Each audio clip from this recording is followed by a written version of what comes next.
예, 안녕하십니까. 더불어민주당 박주민입니다. 잘 아시는 것처럼 해병대 원 사망 사건 그리고 그것에 대한 은폐 의혹 사건에 대해서 국정조사를 해야 된다라고 요구하는 국회 국민동의 청원이 불과 일주일 만에 5만 명이 넘는 분들이 참여해 주신 바가 있습니다. 이번 캠페인은 이 해병대 수사단에 대한 수사 외압 의혹에 대해서 국정조사를 빨리 열어가지고 진상을 좀 규명하자라는 취지에서 진행이 된 것입니다. 구명조끼도 없이 허리까지 들어가서 수색하라는 지시가 과연 누구한테서 이루어진 것인지, 또 민간에 이첩됐던 관련 조사 자료들이 위법하게 회수된 그 지시와 과정은 과연 어떻게 이루어지게 된 것인지, 또 관련자들이 국회에서 출석해서 여러 가지 거짓말, 말바꾸기 등을 했는데 무엇이 진실인지 이런 것들이 제대로 좀 규명이 될 필요가 있습니다. 물론 저희 더불어민주당은 관련 진상규명을 위해서 특검법을 이미 발의했고 당론으로 채택한 바도 있지만, 이 특검법이라는 것이 통과되고 시행이 되려면 상당한 시일이 소요되는 것 또한 현실입니다. 그래서 그 과정에서 저희들이 국정조사를 할 필요가 충분히 있다. 아까 말씀드렸던 그런 의혹들을 밝히는 데 있어서 그리고 특히 관련된 상임위가 여러 곳입니다. 국방위도 관련돼 있고요, 법사위도 관련돼 있고, 행안위도 관련돼 있고, 또 운영위도 관련돼 있어서 국회 차원에서 대응하려면은 역시 국정조사를 통해서 이 관련 상임위들의 다 모여가지고 특위를 꾸려가지고 하는 것이 더 효율적이다라는 생각도 가지고 있습니다. 그래서 이번에 그 시민분들의 이런 청원을 소개하게 되었고요. 이후에 꼭 이런 시민들의 뜻이 받아들여져서 국정조사가 하루속히 이루어졌으면 한다는 말씀을 강력하게 드리도록 하겠습니다. 감사합니다.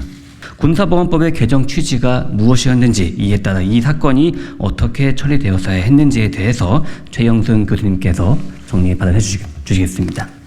예, 소개받은 최영승입니다.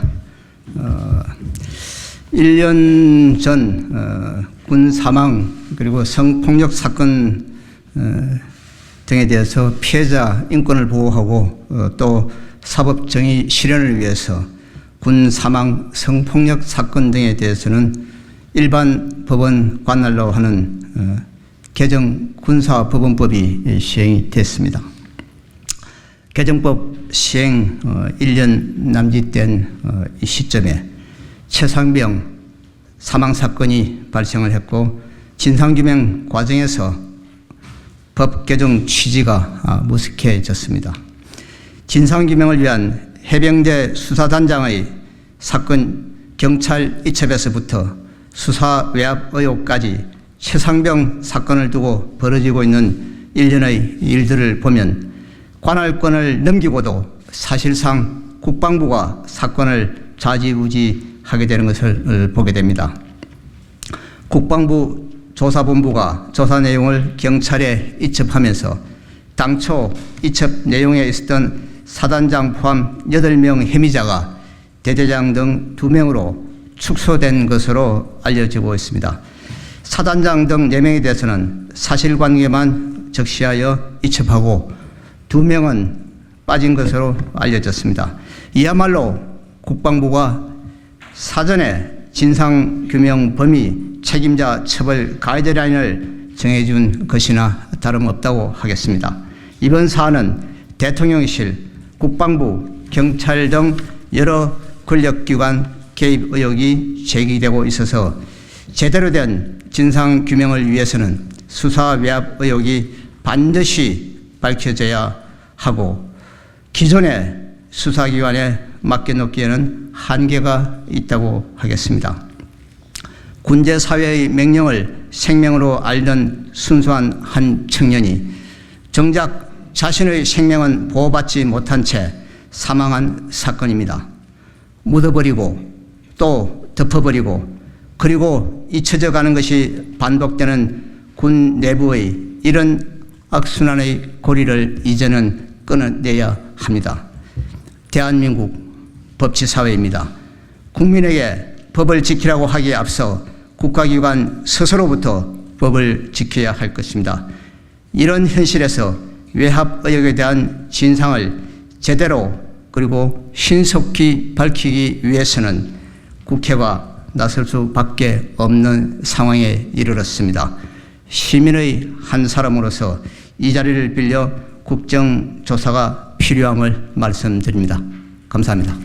이 사안에 대해서 왜 국회가 나서야 하는지, 국회가 가진 헌법적 권한과 시민에 대한 책무, 무엇보다 고인의 비극적 사고의 원인을 규명하고 재발을 막기 위해서 국회가 해야 할 일이 무엇인지에 대해 참여연대 이지현 사무처장님께서 말씀해 주시겠습니다.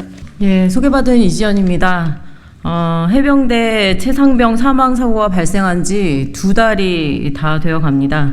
그 사이에 이 안타까운 사건 발생의 원인과 책임을 밝히는 수사 과정에서 외압 의혹이 불거졌고 진상규명과 책임자 처벌을 위한 특검법이 발의됐습니다. 하지만 공교롭게도 현재 수사 외압 의혹 사건의 핵심 증인인 국방부 장관 그리고 대통령실의 국방 분야 안보 라인 모두 교체가 예정되어 있는 상황입니다. 의혹의 핵심 당사자 국방부 장관이 사의를 밝히자 어제 언론 보도를 보니까 대통령실에서 그를 해외 특사나 대사로 파견할 가능성이 크다는 언급이 나오는 마당입니다. 앞서 박주민 의원께서도 언급하셨지만 특검법이 국회를 통과하고 실제 특검을 임명하기까지는 상당한 시간이 걸릴 것으로 예상이 됩니다. 시간이 지체될수록 증거인멸의 가능성은 더 커지고 최상병 사망의 원인과 책임자 규명 그리고 수사 외압의 의혹 규명은 더 어려워질 수밖에 없습니다. 그런 점에서 최상병 사망의 원인과 책임을 밝히고 수사 외압 의혹을 밝히기 위해서 우선 국회가 할 일은 다시 한번 강조하지만 국정조사라고 생각합니다.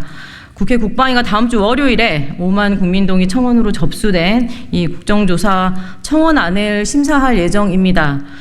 꿈을 채 펼쳐보지도 못하고 세상을 떠난 최상병과 당시 함께 급류에 휩쓸려서 떠내려가다가 구사일생으로 구조되었지만 역시 고통의 시간을 보내고 있는 4명의 해병대원이 있습니다. 이들을 위해서 또 지휘관의 실적을 위해서 장병들을 사지로 내모는 참극이 반복되지 않게 하기 위해서 국회가 철저한 조사와 규명으로 소임을 다해주기를 촉구드립니다.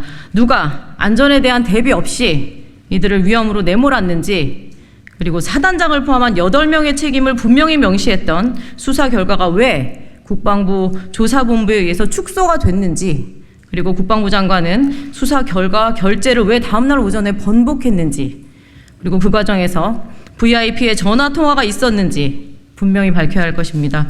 그 윗선의 정체가 무엇인지 국회가 국정조사를 통해서 규명해 주실 것을 다시 한번 촉구하면서 말씀 마치겠습니다. 고맙습니다.